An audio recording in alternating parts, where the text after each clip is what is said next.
I'm about to do what is probably the most difficult thing to do going into this NBA season, and that is predict the Western Conference standings this year going into the playoffs. We're not going to be discussing playoffs, but we're going to go in order from my 15th seed pick to my first seed pick. If you want to see a particular team, me talk about a particular team, I should say, there will be timestamps in the description as well as along the timeline. So if you care about a particular team, just go ahead and click there. But anyway, we're going to go ahead and kick this off with my pick for the worst team in the Western Conference this year, and that will be the Portland Trailblazers.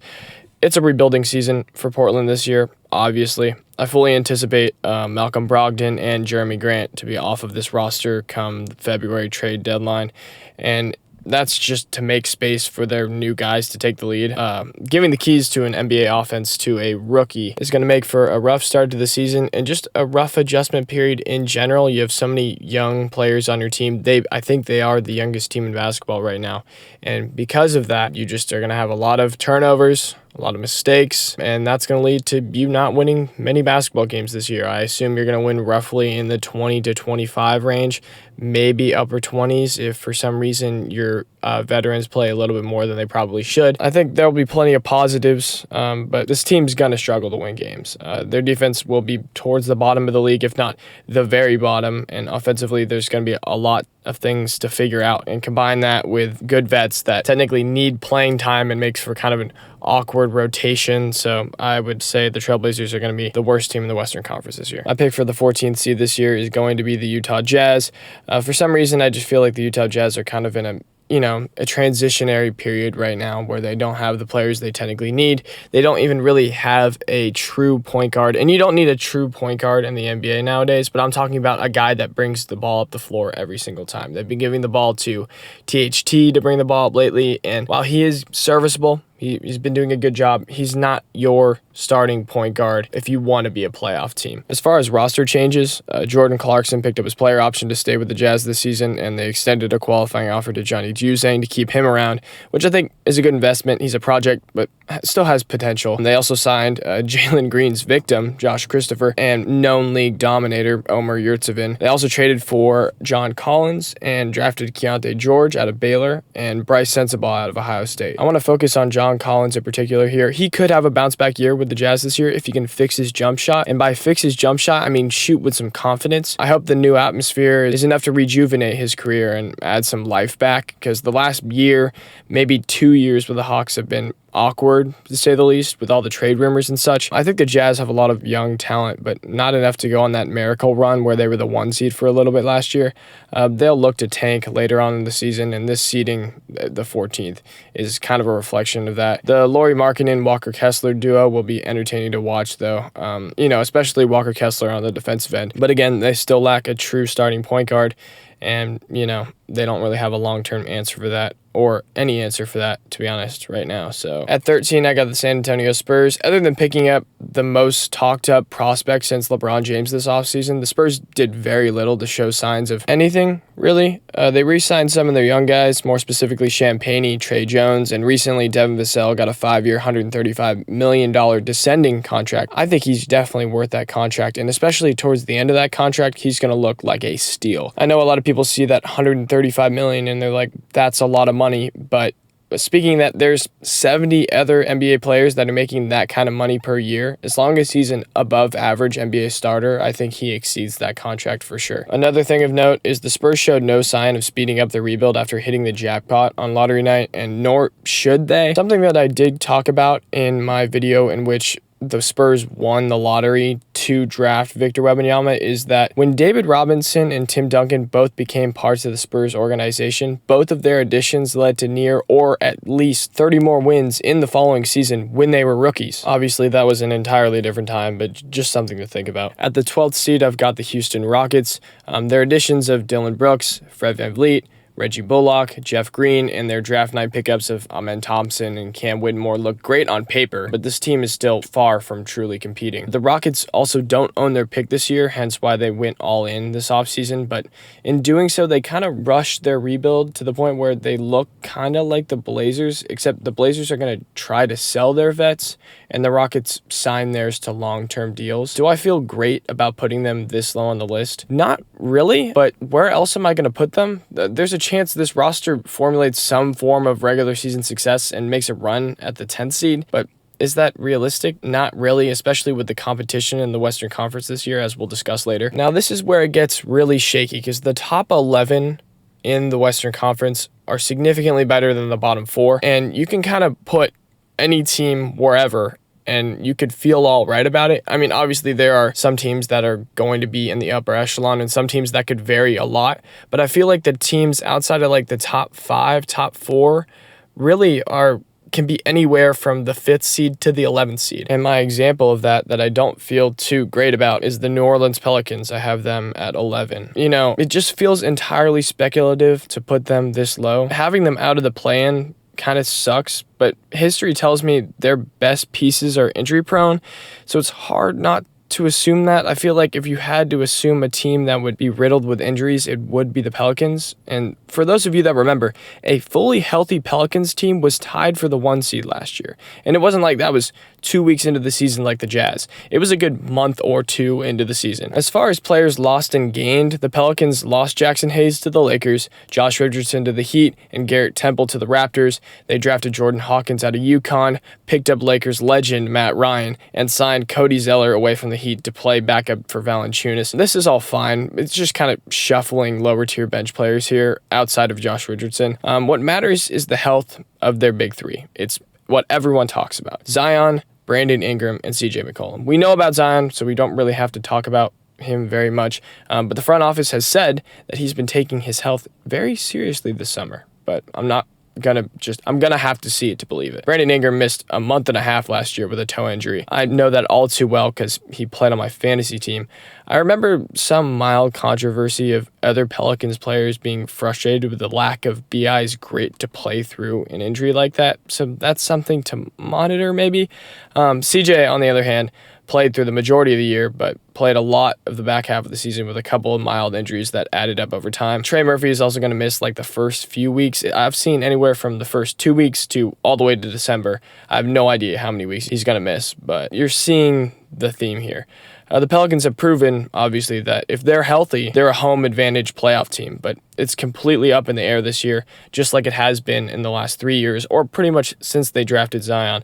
But I hope for Pelicans fans' sake, I'm wrong on this one, and they at least make the play-in. At number 10, I've got a very controversial pick that I think a lot of people might find almost offensive. At number 10, I've got the Los Angeles Clippers. Okay, hear me out. Hear me out. I think the Los Angeles Clippers have entirely missed their window, and this year will be the last reminder of that. Not the last, but a very, very large reminder of that. The last year, the Clippers traded away Luke Kennard for Eric Gordon, and then watched Eric Gordon leave in the offseason for the Suns. And you can view that as a salary dump or an asset loss. It's kind of about your perspective in this situation, but Luke Kennard played a significant role in the Clippers offense last year, even though he was essentially unplayable in the playoffs. The real problem at hand here is the Clippers didn't get any better. In fact, I feel like they got worse. Mason Plumlee is a good pickup, Bones Highland has some potential as a scorer, and Russell Westbrook is looking to continue to build on the good end of the season he had once he was traded to the Clippers last year. But nothing about this roster excites me. We've seen time and time again that PG and Kawhi can't stay on the floor, and that's sadly just kind of the reality now. This roster also has aging vets that will continue to age. Norman Powell will have a great season, I think. He's only 30, but Nick Batum is 34 now, and they rely him heavily as a great perimeter defender or someone that can be versatile and switch onto wings and sometimes, power forwards. And then Robert Covington was pretty much entirely unplayable last year for stretches of the season, and I assume it's only going to get worse. And Marcus Morris was completely turned on by the Clippers fan base last year, and rightfully so, to be honest. I'm surprised he's still on this team. I'm just not excited by this team at all. I think they're worse than they've been in previous years, and with a Western Conference that's only getting better, I feel like the Clippers are being left behind. At number 9, I've got the Oklahoma City Thunder. Last year, they were the youngest team in basketball, and they made the play-in, and then added a number 2 overall freak of nature in Chet Holmgren, and then also Cason Wallace from Kentucky, and most importantly, the Latvian laser Davis Bertans from Dallas. For all intents and purposes, this is Chet's rookie year, and he's looked amazing in preseason. He was going bucket for bucket with Wemby, was blocking shots at the rim, and showed off his ability to space the floor. He seems like the real deal, and adding a player like this after making the play-in last year inevitably means that the Thunder are going to be better this year. The problem is, every team in the Western Conference in the top 10 got better. The Thunder were a bottom half team defensively last year, but I don't think that they're going to repeat that. They didn't even have a true starting center to depend on last year. So Chet fills that role and then some. I fully expect the Thunder to be almost top 10-ish in defense and maybe even top half in offense this year. Obviously, they're young, but Shea has already hit stardom. He's going to be an all-star this year. He's going to be considered for first team, second team All-NBA this year. Giddey and J-Dub still have room to grow, and Giddey especially feels like he's on the brink of becoming, someone in all-star conversations because he has the potential to be a triple-double machine. And then on top of all this, you add a top 10 pick in Cason Wallace, a 40% plus three-point shooter in Isaiah Joe, who they got for a single second-round pick from the Sixers, top perimeter defender in the league in Lou Dort, and a deeper bench that consists of the other Jalen Williams, Kendrick Williams, Trey Mann, and obviously the wondrous Davis Bertans, and you have a particularly solid roster with a lot of potential this year. The Thunder will still be a play-in team this year, but their future is very bright. At number 8, I've got the Dallas Mavericks. The Mavericks offseason went about as good as you could possibly hope for as a fan, based on history. They didn't definitively solve their center issues, but Derek Lively has looked solid in preseason so far. They also re-signed Kyrie to an extension, which was just absolutely imperative for this team, and locked down Josh Green for 3 years, $41 million yesterday, which I think is an excellent contract for the Mavericks. I think he's going to easily overplay that. This team is likely to stumble a little bit into the regular season as they don't have a whole lot of continuity going on and need to find a balance in their rotation. Trading for Grant Williams this offseason will hopefully make this team better defensively, combined with Lively's rim presence. But the question is, how good can they be defensively? Truly, they're going to be great offensively. We know that. I know Luka and Kyrie might have struggled to get it together last year, but I have confidence in them finding a good way to play off of each other this year. The real question, and everyone has this question as a Mavs fan, is the defense, and I think that's why they're so far down this list at number 8. I would love to put them as a lock, as a playoff team, but I just don't see that happening this season. As far as other pickups go, Omax Prosper looked a little less than a complete player in preseason than he did in Summer League, but he was the 24th pick, so you have to anticipate a project there. Even his defense looked a little rough, but he has plenty of time to figure it out. Derek Jones Jr. was a solid reserve pickup. Rashawn Holmes won't get a lot of playing time, but if Powell or Lively ever get hurt, he'll be a good replacement. Dante Exum played hard in his minutes during preseason, and if we can get that kind of performance in a similar role to Frank Ntilikina's last year, that would be great. Seth Curry is Seth Curry. He'll be a great shooter off the bench, and I'm excited to see how our two-way options can develop and maybe carve out a role, especially Dexter Dennis. If he can prove consistent in knocking down threes, I'm talking roughly shy of 40%, maybe 37, 38%. He has Dorian Finney-Smith potential, I'm telling you. And I expect Jaden Hardy to take another leap this year, but that's enough about the roster. The Mavs are in a similar position as the Clippers and Pelicans, and what I mean by that is they have a massive range of where they can end up this year. I could see them as high as 4, which is, a little optimistic, and as low as 11 and missing the play-in. Hence why I basically split the difference here and threw them at 8. I just feel like there's something missing here with the Mavs to lock them in the playoffs this year. And the missing piece is honestly just the fact that the Western Conference is so good. At number 7 and my last play-in team here, I have the Memphis Grizzlies. I think a lot of people forget that 25 games is barely over a quarter of the season. So this Ja Morant loss probably won't hurt as much as people think, especially if your backcourt duo is Marcus Smart and Desmond Bane. You're doing something right there. With that being said, it was recently announced that Steven Adams is getting PCL surgery and that he will miss the entire season. This is a huge loss. I cannot stress this enough. Adams is an integral part of this team's ability to rebound and to run the pick and roll most effectively. If Adams was playing this year, I seriously could see this team being a top 3 seed, but without Steven Adams, this team is nowhere near the same when it comes to ending defensive possessions. I expect Desmond Bane to take another jump and maybe even be in all-star conversations this year. Not full-blown all-star, but in a similar way that Jalen Brunson was considered last year. I think the Grizzlies will lean on his game quite a bit while Ja is gone. It's also important to note the loss of Dillon Brooks, even if some people see that as a positive. He was a big part of Memphis's culture and defensive strategy. Losing your lead perimeter defender is something that has to be noted. I could absolutely see the Grizzlies in the play-in this year. Hell, I could see them as the 9th seed if shit really hits the fan. But for now, I think they've proven enough that they can deal with adversity and injury and continue to churn out wins. So for now, they stay at number 7. Number 6, I have a team that I don't feel super confident in being this high. But it's totally possible, especially with Anthony Edwards playing this good. Obviously, I'm talking about the Minnesota Timberwolves. An interesting statistic that JJ Redick said on his podcast with Tim Legler yesterday was the fact that Karl Anthony Towns and Rudy Gobert have played a total of 128 minutes together last regular season, but in the Nuggets-Timberwolves series, they played almost 119 minutes together, which means that they basically played the exact same amount of minutes in one playoff series as they did in the entire season last year. That just blew my mind. It made me realize that the Cat Gobert experiment has barely even been an experiment so far. It's basically been a hypothesis. And as I mentioned earlier, Anthony Edwards was the best player on the USA basketball team this year and showed the world why he's up next as far as superstars in the NBA go. I think you can build a team around Anthony Edwards and have a chance at playoff success. But the Timberwolves are depending on a system that's unproven in the modern NBA. I can only think of one other comparable experiment, I guess, and that would be the Cleveland Cavaliers with what they're doing with Mobley and Allen. They've seen some regular season success. Playoffs is a whole different animal, but we'll discuss this whenever I talk about my Eastern Conference standings. I think the Timberwolves are good enough to avoid the play-in this year and maybe make some noise in the first round, maybe, but again, that's as long as they're entirely healthy. At number 5, I've got the Sacramento Kings. The Kings had a perfect storm last year. Almost every player on their team had a career year. They avoided the injury bug, and the Fox-Sabonis experiment ended up working better than most people expected. A lot of this is reason to believe that the Kings will take a step back this year, and this placement is just that. But a lot of analysts have the Kings regressing all the way back into a play-in spot, which I just don't see happening. And in all fairness, the Kings did do minimal to restructure their roster this year, but I think that might have an advantage to it. Both of their picks were in the second round, but they did pick up Chris Duarte from the Pacers with 2 second-rounders, and they signed JaVale McGee to a vet minimum to replace the loss of Rashawn Holmes.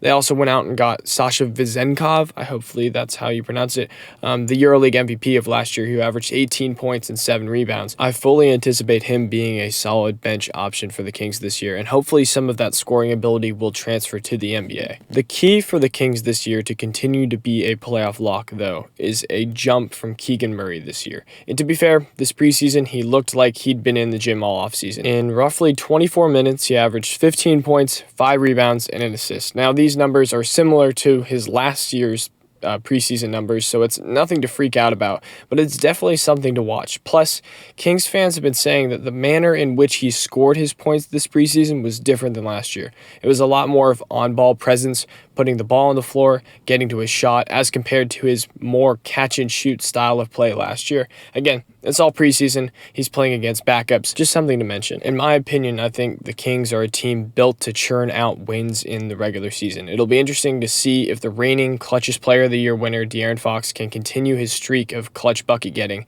But even if he's not as spectacular as he was, the Kings are still a formidable team that can win plenty of games this year, and that's why they're the 5th seed. At number 4, I've got the Golden State Warriors. Now, the Chris Paul Jordan Poole trade might not have been the biggest headline of the offseason, but it might be the most interesting to watch unfold. I really think, outside of today, because Draymond is out, that CP3 will be coming off the bench and leading the second unit. It's the only thing that really makes sense. The Warriors have been historically terrible. I mean, terrible whenever Steph is off the floor. And the goal here is to allow Chris Paul to mitigate that kind of damage. Poole was supposed to be that guy, but his inconsistency really led to those minutes without Steph being kind of a toss-up. Plus, Poole was so good in moments last year that it was hard to keep him only in the second unit. It led to a lot of awkward lineups in which they got bullied by size because they would run out Steph, Poole, Thompson, Draymond, and Looney. It was even worse when Looney was off the floor and he was replaced with JaMychal Green or DiVincenzo or Kuminga. Speaking of DiVincenzo, he will be a pretty big loss for them, but there's confidence around the Warriors organization that Kuminga can come in and fill his role while offering more versatility, height, athleticism on both ends of the floor. A lot of people forget that Jonathan Kuminga just turned 21 this month, but he's been great for the Warriors, factoring in his age so far. I expect him to take a huge step up this year, and in order for the Warriors to be the 4th seed, he kind of has to. As for other factors, Klay Thompson's regression needs to be monitored this year, but I imagine he'll be the same Klay as he was last year. He's on a contract year, and it seems like him and the Warriors are seeing things differently right now. He's set to hit unrestricted free agency if they can't find a deal, and because of this, it's possible that this might be the last year of the Splash Brothers. I mean, just like every other year, including the KD years, look for Klay Thompson to get his shots up. This year will be no different. He will be getting his shots up regardless of if they're falling. I think the Warriors are poised for a good season. I can see a possibility of them sliding back to like the 6th spot, but definitely not into the play-in unless they have some serious injury issues. At number 3, I've got the Los Angeles Lakers. Now, look, I hate how much ESPN talks up the Lakers, but their roster is significantly better than it was at the beginning of last season. The back half of that season, after they traded Russell Westbrook, they were one of the best teams in the league. To me, it's entirely night and day. The additions of Gabe Vincent and Taurean Prince this offseason addressed some lack of role player depth, and as much as it hurts me to say this, Christian Wood fits on this roster pretty well. There's not a lot of expectation. He can just come in, play 20 minutes, get his shots up, and get run through on defense. I also think that they got great deals on both Hachimura and Reeves. I think it's not outlandish to believe that Reeves will get 16 to 18 points per game this year, as well as handling a bulk of the ball handling duties, especially down the stretch and in clutch time. The key for the Lakers to follow through and be a top 3 seed this year is if Anthony Davis is aggressive every night and proves to be the best player on the team this year, or at the very least comparable or on the same level. AD was an elite rim defender last year when he was healthy. Emphasis on when he was healthy. And if he can be healthy this year, he has to be that as well as delivering on offense this year, because LeBron is going to regress. Now, we don't know how much, but we need AD, if you're a Lakers fan, to be better than LeBron this year. And that's why I have them at 3, because I believe AD can take that kind of torch from LeBron. At 2, I've got Phoenix. Now, Phoenix made a whole host of just insane moves this offseason, including getting Bradley Beal and trading Chris Paul away. And they also traded away DeAndre Ayton in the Damian Lillard deal and got back Yusuf Nurkic. I think the issue for the Phoenix Suns, and it's pretty obvious, is defense. Defense is going to be a big issue. But in the regular season, they can get away with the defense that they have. They picked up a couple of great players this offseason, great role players, I should say, that will help them on defense. Yusuf Nurkic is a question mark, injury-wise, A, and on the defensive end, B. But I feel like it's inevitable for the Phoenix Suns to have a bottom half defensive team this year. Like, I just don't see a scenario in which they're there's no scenario in which they're a top 12 defensive team. I just can't imagine that happening. They will be a top 5 offensive team, so that will get them plenty far in the regular season. Now, again, playoffs is a totally different thing, but defense, I'd be shocked if they were top 18. Top 15 even. I just don't see it happening. Now, as far as KD and Beal and Booker finding a way to coexist and make a top 5 offense, I think that will be the easiest thing the Phoenix Suns do this season. Those 3 players have been individual, amazing first options for other teams. Obviously, Beal with the Wizards, KD with pretty much wherever else he went outside of, we'll say just the Thunder, because that was the one team he was on that wasn't technically a super team. And then also Booker whenever the Suns sucked and he was putting up 71-point games. Those 3 players will figure it out. They don't have a traditional point guard. They will probably look to Beal and Booker and Gordon to do that kind of role. I think Eric Gordon will be a nice player for them because he will be able to run the second unit like a point guard. He kind of did that for the Clippers a little bit and for the Rockets for a little bit of time, but not during the James Harden era. I think the Phoenix Suns have the potential to be a number 2 seed in the regular season. I think it's almost kind of obvious that they will, because obviously teams that are great on offense usually translate to regular season success. But yeah, I see them as number 2. So that obviously leads us to the Denver Nuggets at number 1. I feel like this is the one I have to justify the least. Jokic is the best player in the NBA right now. It's not really an argument. I mean, you could argue Embiid is, but again, we can talk about that at another time. Now, there's only really one question I have with the Denver Nuggets this year, and I'll get into it after I preface the fact that I think the Denver Nuggets are easily the best team. Easily is relative, but I think they're the best team in the Western Conference, and I think it's totally possible that they're a repeat championship team. But the lack of Bruce Brown on this team, him obviously leaving for the Pacers, does concern me a little bit because Bruce Brown was kind of their, jack of all trades. He did what the Nuggets needed him to do. And a lot of the time, he was playing clutch minutes in the playoffs over MPJ because MPJ is obviously a defensive liability. Now that they don't have Bruce Brown, they have to lean on players like Christian Brown a little bit more. And a lot of people remember Christian Brown for his excellent performance in the finals, but there were a lot of games in the playoffs where he just looked outmatched and he might not even get playing time. And, Mike Malone kept going back to him and it paid off in a big way. But Christian Brown is in his second year out of Kansas, and they really need to depend on him to be at least some form of Bruce Brown, at least how Bruce Brown operated in their defensive scheme and moving the ball along in their offensive scheme. I think Christian Brown has to have a good season in order for the Nuggets to be a 1 seed, but obviously I think he can do it because I have the Nuggets at my 1 seed. And I know there are other duos that technically have more star power. You can talk about Giannis and Dame that we haven't seen yet. I just feel like, Murray and Jokic are not, as far as star power is concerned, not the best duo, but I feel like they played the best together, if that makes sense. Anyway, like I said, I feel like I had to have the least amount of justification for the Denver Nuggets because I feel like everyone has them at least at the number 1 or number 2 seed, and the Suns usually in the top 3, sometimes at the 1 if it's not the Nuggets. But I believe the Denver Nuggets will continue their reign of terror, I guess, on the entire Western Conference and be the number 1 seed. That's all my thoughts on the Western Conference. I'll have an Eastern Conference version of this out very soon. Meant to get to this earlier, and school and blah. So yeah, I'm excited for the NBA season, like very, very excited for this season, and it's going to be very fun to watch unfold. But yeah, those are my predictions. Anyway, y'all take care. Have a good one. Looking, finds James, takes a pass, falling away, baseline shot, side of the backboard, and a 24-second violation.